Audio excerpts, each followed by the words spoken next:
Welcome everyone to my channel. Before we actually get started on our penny rug tutorial, I would like to share just a few things about a penny rug that I know. A penny rug is a decoration made of stitched together coin-shaped fabric scraps.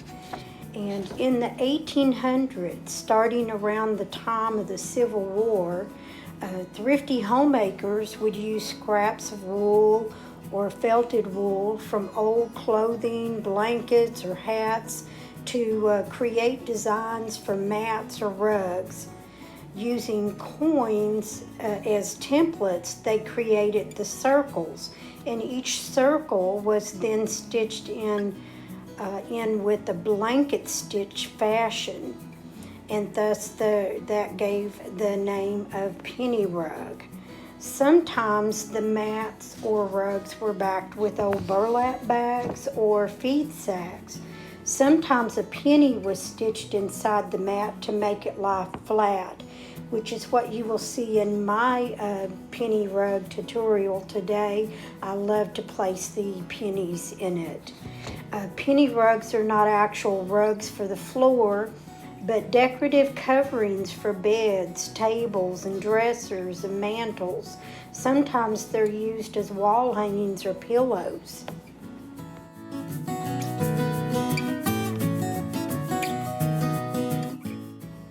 These are just a few of the designs that I wanted to share with you.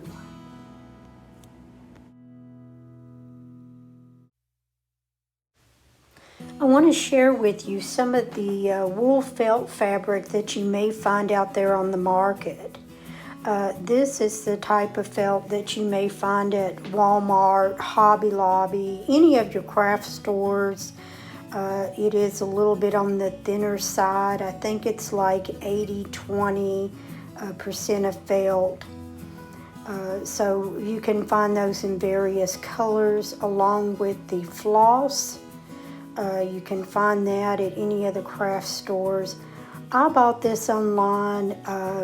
I like to use the black, and it's not the DMC brand, it's an off brand, but it works just fine. It's a 6-ply, but I only use 2 strands when I'm sewing with it. So, you know, it works for me.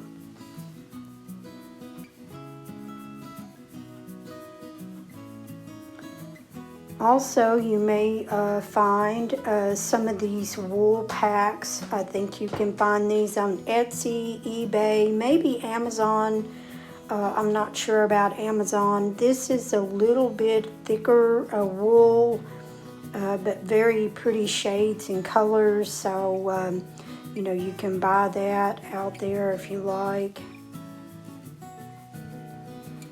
And then last but not least, this was just cut from an old wool coat that was my husband's. I cut out all the seams, took all of the pieces, I washed and dried. That's how you felt your wool, and get it prepared. And I chose, I have a 2-inch, most all of my little pennies are done with a 2-inch circle, and I decided to pin it on. You could glue it, but I actually don't like how my needle goes through that glue. So when I pin this circle on the fabric, I just sort of cut off all the excess around, and it makes it easier to trim. So at this point, just going to trim as close to that pattern circle.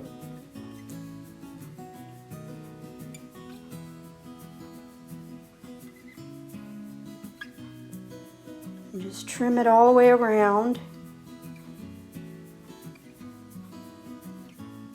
And when you take the pins out, you'll see. Now you can actually buy these circles. I think people on Etsy, Amazon, eBay, all of those places sell these already die cut. You could get them that way. They could be a little pricey, but if I have the fabric, I don't mind cutting it out, getting it ready for a project. So again, I'm just pinning this on the wool coat fabric that I had, and just going to cut around that. You can do this in various colors. I think there was one lady I seen on YouTube that actually used the freezer paper method, but you can, whatever works best for you to get your project prepared. Some items that you're going to need to make your penny circles. I have two 2-inch circles, a 1.5-inch circle and 1-inch circle, a penny, an embroidery needle, and some floss, embroidery floss.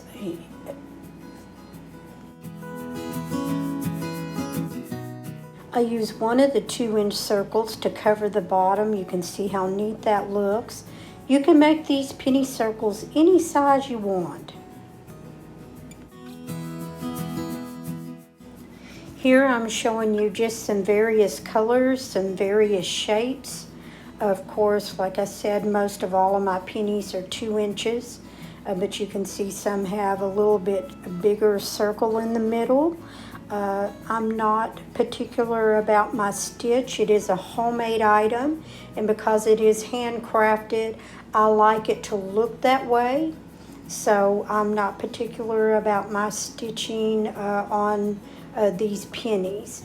Now you can see other YouTube video people who have posted other videos who have very, very neat stitches, but I like mine to actually be that handcrafted look.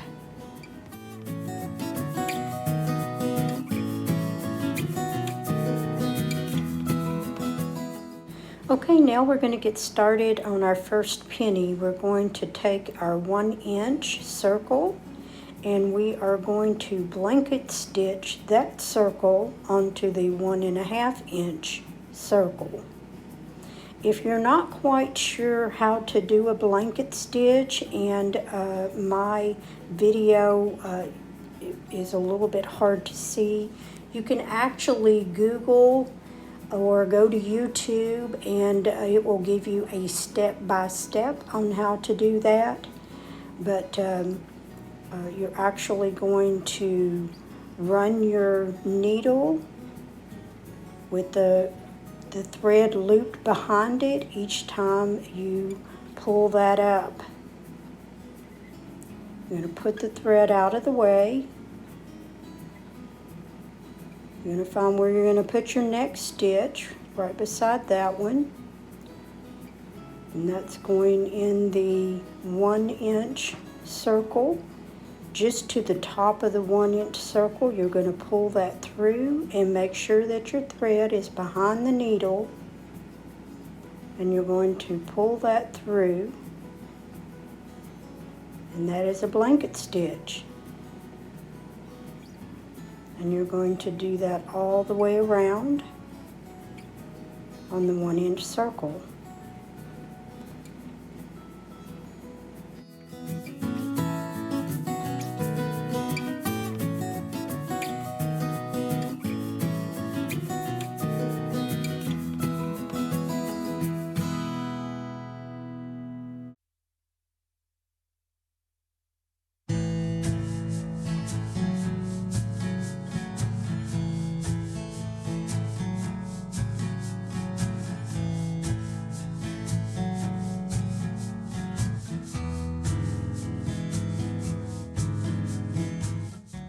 When you come to that last stitch, instead of making another stitch, you're just going to go in the top of the next stitch, pull that through the back,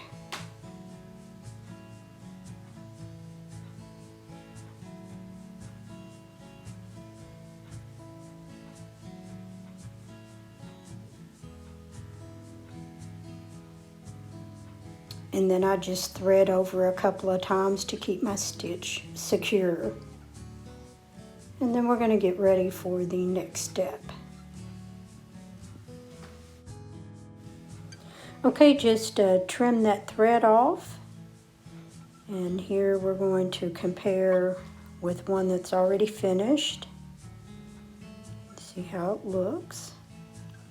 So next we're going to put this 1.5 inch on the color of the 2-inch fabric that you want. As you can see on mine, I have it all of the green, and then it has various colors on the top.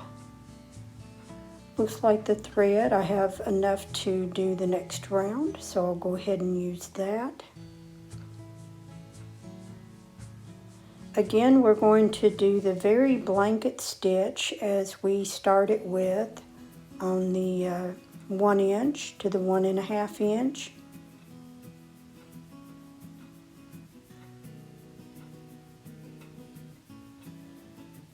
This one has just a little bit off circle, so I'm going to trim that up and make it look right. Alright, putting the 1.5 inch circle on the 2. Going underneath to hide the knot. And again, going to start the blanket stitch. And we're going to go almost all the way around. We're just going to leave an opening wide enough so that you can slip your penny in.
After going around leaving just a small opening for your penny, slip the penny in and finish your blanket stitch around to complete.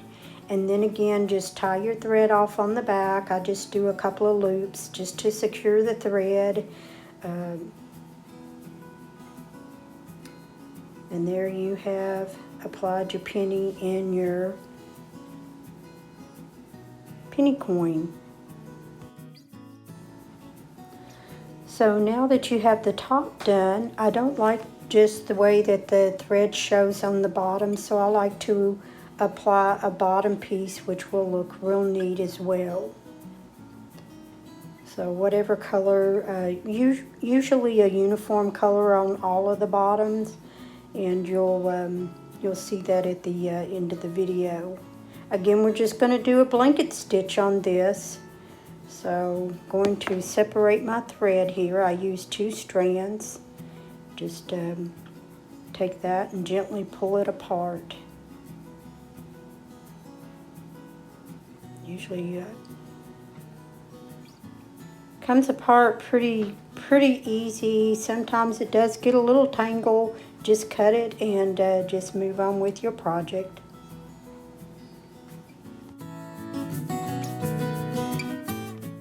Now adding your back fabric to your penny, you're just going to go under that first layer and you're going to hide that thread, the knot in the thread.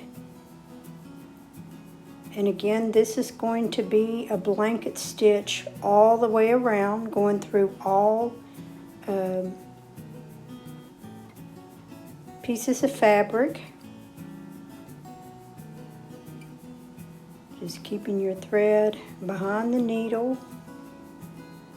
Go through all, pull it through.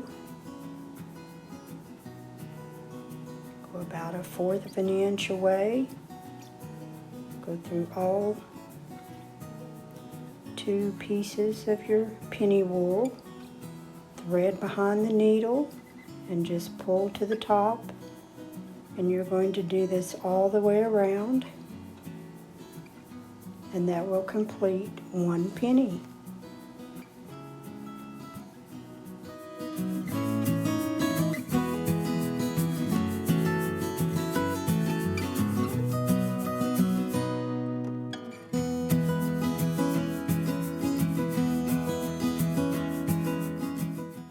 When you have went all the way around your penny and you're down to your last stitch, you put in that last stitch, pull that all the way through, and take your needle and just in between the two sandwich pieces of your wool, I like to hide the thread, and I'm going to run that through, just sort of hide that stitch. Do that a couple of times to secure it. And that is what the back looks like. I think it looks a little bit neater than seeing all that raw thread and stitch under there, but that is the completion of one penny. Now you will need to make as many as you need for your project. The project you see I have on the table is 65 pennies for this project.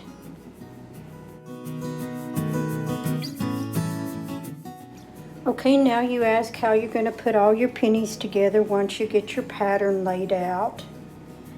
And I actually lay mine out, and then I just work on 2 pennies at a time. I'm going to run the needle through the sandwich and hide the little tie off. I don't want it to be seen. Now, I usually do this already in a stitch that you see on your penny. So I'm going to run my needle all the way through both pennies. And I'm going to pull that through sort of loosely. You don't want it real tight. And I usually do that about three or four times, depending on how large the piece is. The larger the piece, the more weight, I'll do a few extra stitches. And once you get that 3 or 4 stitches in there, again, just run your needle through that sandwich, and then just that's tying it off and cut it off, and then go to your next ones, and that's how you will actually put those together. Now you may actually like something that looks a little older than this. You can actually do the age process. I would suggest maybe looking into that, or you could tea or coffee stain your fabric before use.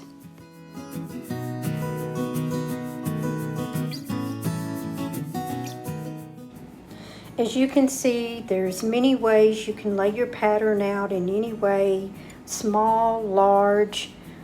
You can make it anything that you want. And this is a picture of the back with the pennies on the back. They do look a little neater. Whatever you decide, and you decide to make one of these, let me know. I would be interested in seeing what creation that you have created.